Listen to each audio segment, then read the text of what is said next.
My billionaire grandpa gave my dad $50 million and said, "Take care of me." But one stormy night, Dad kicked him out trash. I took him in. A few months later, he passed. At the will reading, the lawyer revealed Grandpa's final wishes, and then, everyone fell silent. My name is Serafina Quinn, and the night my billionaire grandfather was thrown out into a raging storm will haunt me forever. Just hours earlier, he had handed my father $50 million with one simple request: take care of me. But money has a way of unmasking people. I watched in disbelief as my dad's voice dripped with contempt. "You're nothing but a burden now." Then the door slammed, leaving my grandfather frail, trembling outside like discarded trash. The rain lashed against his thin coat as he stood alone on the porch. My heart cracked. I ran into the storm, pulled him into my arms, and whispered, "You'll never be alone, Grandpa. I'll take care of you." I thought the worst was over that night. But I was wrong. Months later, when Grandpa's will was read aloud, the truth stunned everyone, especially me. I remember the exact moment it began. The living room glowed with the warm light of the chandelier, but the air was heavy with something I couldn't name. My grandfather, Harold Carter, sat in his old suit, his cane resting against the arm of the couch. His hand shook slightly as he pulled out a thick envelope sealed in wax. "Richard? Susan?" he said, his voice low but steady. "I am entrusting you with something important. $50 million. Use it well. Use it to care for me." The words hung in the air like thunder.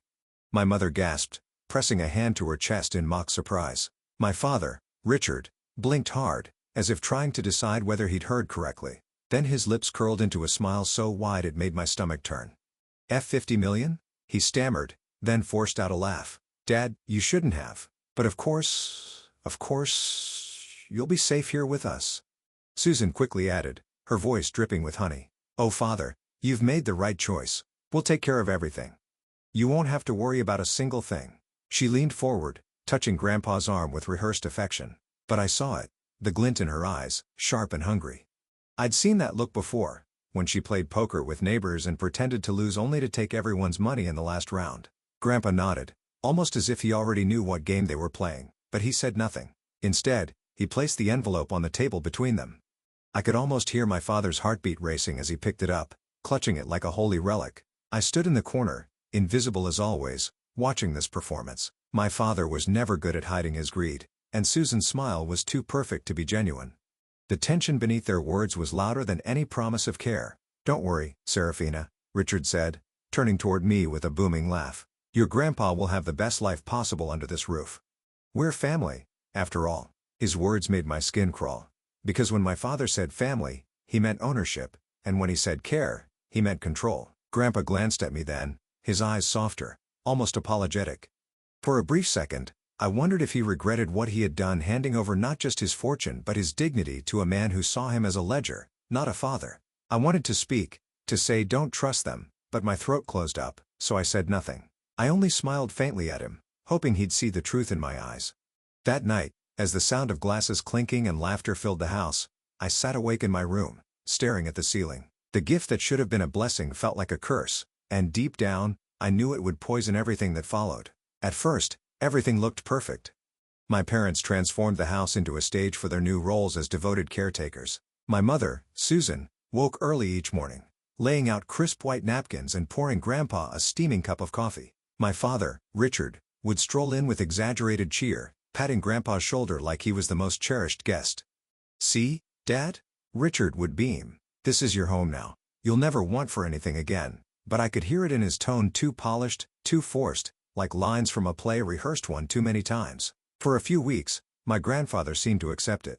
He even smiled sometimes, though it never reached his eyes. At dinner, while my parents laughed too loudly and served him generous portions of roast beef, I watched his gaze drift toward the window. He wasn't fooled, neither was I. The cracks began to show soon after. One evening, I passed the kitchen door left slightly ajar and froze when I heard their voices. Richard's voice was sharp. "He eats like a king. Do you realize how much those groceries cost? At this rate, he'll burn through the $50 million before I can even use it properly." Susan hissed back, her whisper harsh. "Keep your voice down. He might hear. Just be patient. We'll tighten things slowly. He'll never notice." My stomach turned. Tighten things? On an 82-year-old man who had trusted them with his fortune? That night, when I brought Grandpa his tea, I noticed the faintest flicker in his eyes, as if he already knew. He sipped quietly and said nothing, but I sensed the weight pressing on him. As weeks rolled on, the devotion grew thinner. Mom began skipping the morning rituals, leaving a box of stale cereal on the counter instead. Dad stopped his cheerful greetings, replacing them with curt nods. The warmth drained from the house, replaced by whispers and sighs. One rainy afternoon, as I sat beside Grandpa in the living room, he turned to me suddenly. "Serafina," he said softly, "do you ever wonder if money ruins people?" I blinked, unsure how to answer. "Sometimes," I admitted. "But I don't think it ruins everyone." He nodded slowly, his eyes fixed on the shadows dancing across the floor. "I thought giving your father the money would bring us closer. Instead, it feels like I've put chains on myself." My chest tightened. I wanted to reach for his hand, to promise him I wouldn't let anything happen. But before I could speak, my mother entered, her voice bright as bells. "Tea time," she chimed, her smile plastered on. Yet I caught the way her eyes slid past Grandpa like he was already fading into the furniture. That was the moment I knew. The mask was slipping, and behind it was nothing but hunger. The night it all shattered began with thunder. Rain pounded against the windows, streaking the glass in jagged lines. The lights flickered once, twice, as if the house itself knew what was coming. I sat, curled on the couch, laptop balanced on my knees, pretending to work but really just listening. The air was too thick, my parents' whispers too sharp. From the kitchen came the sound of a glass shattering against tile. Then my father's voice, booming with rage. "I'm done," Richard roared. "I've had enough of this old man draining us dry." I jumped to my feet, through the doorway. I saw him standing red-faced, fists clenched, shards of glass glinting at his feet. My mother stood beside him, arms folded, her face cold and pale in the dim light. "Richard, calm down," Susan murmured, though her tone carried no softness. We both knew this would happen. "Maybe it's time." She paused, her lips curling ever so slightly. "Maybe it's time we let him go." My chest tightened. Let him go? Grandpa Harold appeared then, shuffling into the kitchen with his cane, his frame looking frailer than ever against the storm rattling outside. He looked between them, eyes heavy with sorrow but not surprise. "Is this how it is?" he asked quietly. His voice was steady, but I heard the hurt underneath. "I gave you everything," Richard sneered. "And you're still not satisfied? You think 50 million buys you the right to rule this house? No, you're just a burden." The words sliced through the room. For a moment, even the storm seemed to hold its breath. I stepped forward. "Dad, stop. Stay out of this, Serafina," he snapped, his glare cutting me down. "You know nothing. You've done nothing. Don't you dare defend him." My hands shook, but I stood my ground. "He's your father." Richard's laugh was bitter. "Not anymore. Not after what he's cost me." Before I could react, he strode across the room, yanked open the front door, and the storm crashed in. Wind howled. Rain lashed against the floor. Richard pointed to the darkness outside. "Get out," he barked. "You want care? Find it elsewhere. You're not my responsibility anymore." For a heartbeat, time froze. I saw Grandpa's shoulders sag, his cane trembling in his grip. Susan said nothing, just watched with folded arms and that same unreadable expression. And then he stepped forward, into the storm. "Grandpa!" I cried, rushing after him. He stood on the porch, rain plastering his thin gray hair to his forehead, his coat soaked instantly through. He looked smaller than I had ever seen him, like the storm itself might swallow him whole. My father's silhouette loomed in the doorway behind me, unmoved, unshaken. "Shut the door, Serafina," he growled. "This is done." I turned, fury and disbelief surging through me. "No. You may have thrown him out, but I won't." I ran into the rain, wrapping my arms around Grandpa's frail body. He shivered, his voice breaking. "I never thought it would end like this." Tears burned in my eyes as I whispered fiercely into the storm. "You'll never be alone, Grandpa. Not while I'm here."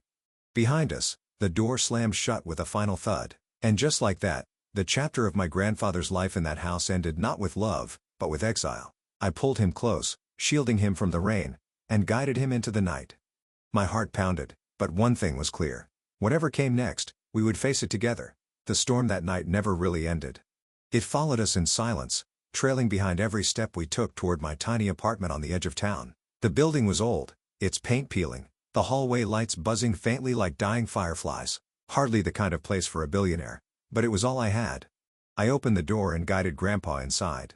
The room smelled faintly of old wood and instant coffee. A single bed shoved against the wall, a wobbly table in the corner. My cheeks burned with shame. "I'm sorry," I whispered, helping him into the chair. "It's not much," but Harold only looked around with a tired smile. "It's more than I have anywhere else." Those words cut deep. I heated water on a small kettle and made us instant noodles, placing the steaming bowls on the table. We ate in silence at first, the rain tapping gently against the cracked window. Then Grandpa chuckled softly, surprising me. "Didn't think I'd end up in a student's apartment at 82, he said. I smiled weakly. "Didn't think I'd be here either, but at least we're not alone," he nodded, slurping noodles with a dignity that made me laugh. For the first time in weeks, the tension in my chest eased. In the days that followed, we created a rhythm. Each morning, I brewed black coffee, his favorite. Each night, we shared cheap dinners and stories. He told me about the ranch he built in Idaho, about the years he fought droughts, debt, and doubt. His eyes lit up as he described sunsets over endless fields, and for a moment, he looked like the man he used to be. One evening, he leaned back in his chair and asked, "And what about you, Serafina? What dream keeps you going?" I hesitated, embarrassed, then admitted, "I wanted to build software for hospitals, something that makes patient care faster, safer." I had plans, sketches, even code, but I never got far. He tapped his cane thoughtfully. "Every empire starts small. Don't give up because it's hard. You've got fire in you. I can see it." His faith warmed me more than the ramen ever could. In that shabby room, we weren't a billionaire and a broke girl. We were just family, holding on to each other in the shadows. Yet, late at night, when he slept soundly on the bed and I curled on a thin mattress on the floor, the doubts returned. Could I really protect him? Could I make my dreams real when I barely kept the lights on? Still, each time I looked at him, peaceful under the weak glow of the lamp, I knew one thing: I would rather live in poverty with him than in luxury with those who had thrown him away. The first sign was the cough. At first, it was just a dry tickle in Grandpa's throat, brushed off with a wave of his hand. "Just a little cold, Serafina. Don't fuss." But as the weeks passed, the cough grew deeper, harsher, echoing through the small apartment like a warning bell I couldn't ignore. I worked 2 jobs by then, morning shifts at a cafe, late-night delivery runs racing back home in between to check on him. Sometimes, I'd find him sitting by the window, his cane leaning against the wall, staring out at the flickering streetlight. His eyes would soften when he saw me, but his smile never hid the exhaustion. "Did you eat, Grandpa?" I'd ask, setting down greasy takeout. He'd nod, even when I knew he hadn't. One evening, as I prepared soup on the old stove, I overheard him whispering. His voice cracked, so faint I almost thought I imagined it. "I don't want to be a burden." My chest tightened. I set the ladle down and knelt beside him. "You're not a burden," I said fiercely. "You're my family, the only real family I have left." He touched my hand gently, his skin paper-thin and trembling. "You'll understand one day, Serafina. Money changes people. But love," he coughed, struggling for breath, "love is rarer than gold." That night, the coughing didn't stop. His chest rattled with every breath, and I rushed him to the hospital. The fluorescent lights, the antiseptic smell, it all pressed in on me as doctors wheeled him away. I sat for hours in a plastic chair, my hands clasped so tight they ached. When Richard and Susan finally arrived, their entrance was a performance. My mother's heels clicked loudly on the tile floor as she carried a cheap bouquet of flowers. My father strode in with his phone glued to his ear, snapping orders to some business associate. They barely looked at Grandpa, lying pale beneath the sheets. Richard mumbled a half-hearted, "How are you, Dad?" before stepping back into the hall to finish his call. Susan placed the bouquet on the table, scrolled through her phone, and sighed. I wanted to scream at them. "This man gave you everything, and this is all you can give back?" But the words stuck in my throat, burning like acid. Later, when they left without a backward glance, I sat by Grandpa's bedside, spooning lukewarm broth into his mouth, wiping sweat from his forehead. His hand found mine in the dim light. "You're the only one who truly sees me," he whispered, his voice no stronger than the hum of the machines around us. Tears stung my eyes. "I should be doing more. You deserve better." He shook his head, managing a faint smile. "You've already given me more than I ever dreamed. Dignity, kindness, love." That night, as the machines beeped steadily and the rain began again outside, I realized how fragile everything was. The empire of 50 million my father clutched so tightly meant nothing here, under the harsh lights of a hospital room. What mattered was the fragile heartbeat of the man who had given me hope when I had none. And deep down, a terrible fear settled in my chest. I was running out of time. The day of the will reading, the sky was cold and gray, like it knew what was coming. I wore the only black dress I owned, one that still smelled faintly of coffee from my cafe shifts. My hands wouldn't stop trembling as I walked into the polished, downtown office of Thompson & Reed, a place far too pristine for a family as broken as mine. The conference room was lined with dark oak shelves and leather chairs that seemed to swallow whoever sat in them. My father, Richard was already there, pacing with impatience. My mother, Susan, sat with her legs crossed. Scrolling through her phone like this was a tedious appointment she couldn't wait to leave. My cousins, David and Laura, lounged in the corner, whispering to each other. And then there was me alone, small, but burning inside with a mix of dread and defiance. The door opened, and Mr. Thompson, a tall man with gold-rimmed glasses, walked in carrying a thick folder. His voice was calm, steady, almost ceremonial. "Thank you all for coming," he said, adjusting his glasses. "We are here to honor the final wishes of Harold Carter." My chest tightened at the sound of Grandpa's name. Mr. Thompson opened the file, sliding out neatly typed documents. As you are all aware, Harold Carter provided Richard Carter, his son, with a sum of $50 million during his lifetime, with the expectation that he would be cared for in his final years. I glanced at my father. He smirked, straightening his tie. "Yes, we took care of him," he said loudly. "Of course we did." I clenched my fists under the table. "Liar." Mr. Thompson's eyes flicked toward him, unreadable, before he continued.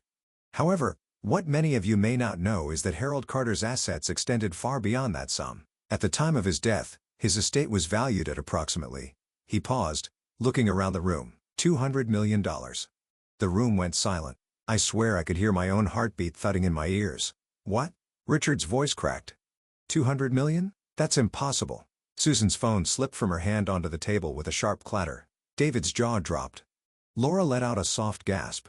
Mr. Thompson kept his tone professional. "Yes, investments, stocks, gold. Harold Carter accumulated wealth quietly, without disclosing it.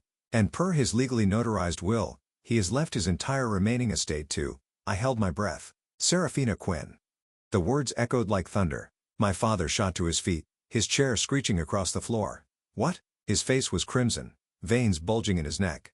"This has to be a mistake. I'm his son. I was the one who—" "You were the one who abandoned him." I cut in, my voice shaking but steady. All eyes turned to me. My heart pounded, but I forced the words out. "You threw him out in the middle of a storm. I was there. I brought him in. Don't you dare claim you took care of him." Richard's eyes blazed with fury. "You ungrateful girl. You tricked him, didn't you? You poisoned him against me." Susan stood, her voice sharp as glass. "This is absurd. She's not even. She's nothing. Just a freeloader with big dreams and no future. Harold would never leave her everything." Mr. Thompson calmly slid a USB drive across the table. Harold anticipated this reaction, which is why he left a video statement. He clicked the remote, and the flat screen on the wall came to life. There he was, Grandpa Harold. Frail, but with that same sharpness in his eyes. He sat in my little apartment, the lamp casting a warm glow on his lined face. "If you're watching this," he began, his voice steady, "then, I am gone, and I know there will be anger. But hear me clearly. Richard, Susan, you were given your chance. $50 million, and you failed me. You failed to give me dignity, compassion, or love. You turned me into a burden." Susan gasped. Richard's fist slammed the table, but the video kept playing. "My granddaughter, Serafina, gave me none of those things, only kindness. She took me in when you cast me out. She gave me coffee in the mornings, listened to my stories, and made me feel human again. That is why I leave everything to her. Not just the money, but the responsibility. Serafina, use it to build something meaningful. That is my final wish." The screen went black. Silence filled the room. I sat frozen, tears streaming down my cheeks. Everyone else looked stunned, pale, like statues carved from disbelief. Finally, Richard broke the silence, his voice a guttural growl. "I'll sue. I'll take this to court." "There's no way," Mr. Thompson interrupted, his tone firm. "The will is airtight. The video is notarized. You have no case." Richard's face twisted, rage and humiliation battling in his eyes. He looked at me like he wanted to tear me apart, but for the first time, I wasn't afraid. I wiped my tears, met his gaze, and whispered, "You may have had his money, Dad, but I had his love, and that's something you'll never own." The room fell into stunned silence again, and for the first time since the stormy night, I felt like I wasn't just surviving, I was winning. When I walked out of that conference room, clutching the documents that named me heir to $200 million, my legs felt like they didn't belong to me. For days, I lived in a haze of disbelief. Me, Serafina Quinn, the broke girl from a cramped apartment, suddenly holding a fortune that could change lives. At first, I wanted to run, to hide. Money had already destroyed my parents, twisted my family into strangers. What if it poisoned me too? But every night, I remembered Grandpa's video. Use it to build something meaningful. His voice echoed in my head like a compass pointing true north. So, I started. The first thing I did was breathe life into the dream I'd buried. My healthcare software startup. I hired a small team, rented an office that didn't smell like mildew, and poured myself into coding.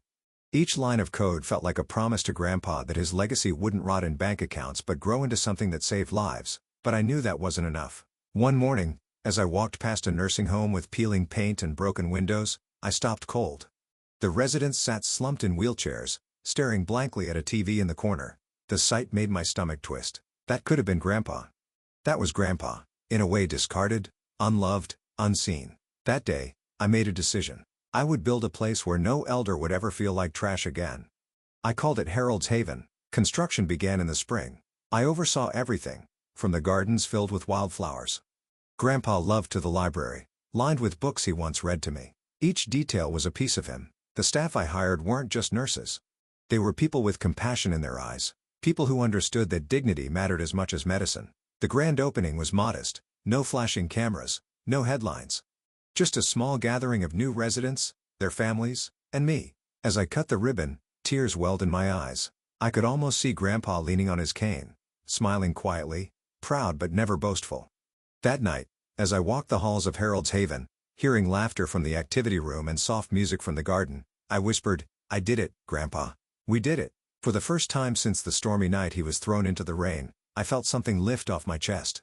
The ashes of betrayal were still there, but from them, something new had grown afire, not of greed, but of love. It's been over a year since the will reading, and sometimes I still wake up expecting to see peeling paint and hear the hum of that tiny apartment's broken radiator. But life has changed.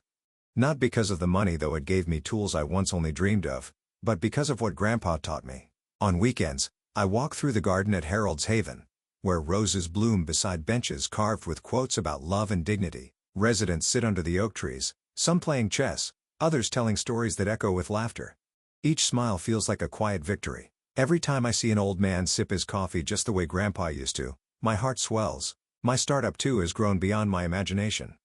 Hospitals now use our software to track patients more safely and efficiently. Doctors tell me lives have been saved. Each success reminds me of the night I sat with Grandpa over a bowl of ramen, confessing my fear of failure. He had looked at me and said, "Every empire starts small." He was right, but the most meaningful part isn't the business or the buildings, it's the people. One afternoon, a boy with messy brown hair tugged on my sleeve outside Harold's Haven. He couldn't have been more than 10. "Miss Quinn," he whispered shyly, "my grandma doesn't have anyone. Can she come here?" I knelt, smiling through tears. "Of course, bring her. She'll have a home here." In that moment, I realized Grandpa's legacy wasn't the $200 million. It was this. A cycle of kindness, carried forward through me, through everyone touched by what we built together. Sometimes, when the sun sets and paints the sky in orange and gold, I find myself standing at the edge of the garden, looking up. The breeze rustles the and I almost hear his voice. "Don't let money blind you. Use it to create meaning." I close my eyes and whisper back, "I did it, Grandpa. We did it." For the first time in my life, I feel like I truly belong not to the broken family that cast us aside, but to a greater one built on compassion. And that is the legacy Harold Carter left me. Not wealth, not power, but the courage to choose love over greed, and the strength to turn betrayal into something beautiful.